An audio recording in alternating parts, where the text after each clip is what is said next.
J'avais 5 000 € de côté, mais ça descend à cause de la taxe foncière, la vidange, le contrôle technique, c'est pas facile. Alors, Sabrina, tu dis que tu es découragée parce que tu arrêtes pas de vider ton compte épargne pour des imprévus. La taxe foncière, désolée de te le dire, mais c'est pas un imprévu. Le contrôle technique, désolée de te le dire, c'est pas un imprévu. Il y en a beaucoup qui font l'erreur de penser que des charges trimestrielles ou semestrielles ou annuelles sont des imprévus. La taxe foncière, ça arrive chaque année. Tu savais l'année dernière que tu allais devoir la payer cette année.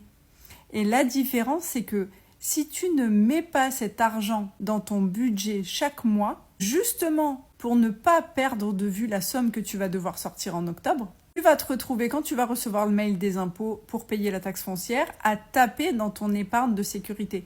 Encore une fois, l'épargne de sécurité, c'est pas pour Noël, c'est pas pour les cadeaux, c'est pas pour les anniversaires, c'est pas pour la taxe foncière, c'est pas pour les vacances, c'est pas pour des choses qui sont prévisibles. C'est vraiment pour des imprévus qui vous tombent sur la gueule, des urgences que vous ne pouviez pas prévoir. La taxe foncière, le contrôle technique, on peut prévoir. Et la taxe foncière doit avoir son propre fonds à elle. Donc, je sais pas où tu habites, je sais pas combien tu vas payer ta taxe foncière, mais si c'est 1000, 2000, 3000, j'en sais rien. Mais quoi qu'il en soit, il faut que tu anticipes. 5 000 €, c'était pas ton épargne de sécurité. 5 000 €, c'était ton épargne et c'est très bien de l'avoir eu. Mais du coup, si c'était ton épargne de sécurité plus tout le reste pour payer tes charges exceptionnelles, semestrielles, etc., c'est normal que cette épargne descende. Donc, oui, je sais que ça fait rager de voir son épargne qui descend petit à petit, mais deux choses. L'épargne de sécurité, c'est pour des imprévus, des urgences que l'on ne peut pas prévoir.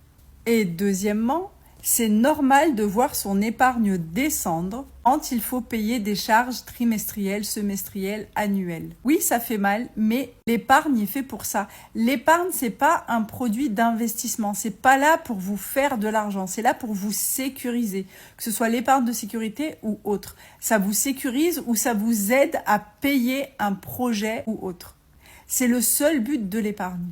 Donc, c'est normal de la voir descendre. Je comprends que ça énerve, mais c'est normal. Une fois que tu auras payé ta vidange, le contrôle technique, la taxe foncière, petit à petit, tu te remets en mode épargne. Et je vous rappelle que vous avez la possibilité d'ouvrir 2 comptes épargne par banque. Donc, si tu as déjà un livret A ou un livret d'épargne populaire ou un LDD, tu peux en ouvrir un deuxième. Donc, si tu as par exemple un livret A, tu ne peux pas ouvrir un deuxième livret A, bien sûr. Il faut ouvrir un LDD, par exemple. Vous n'avez pas de frais quand vous ouvrez un deuxième compte épargne. Et tu peux mettre sur l'un ton épargne de sécurité que tu ne vas toucher sous aucun prétexte, sauf en cas d'urgence.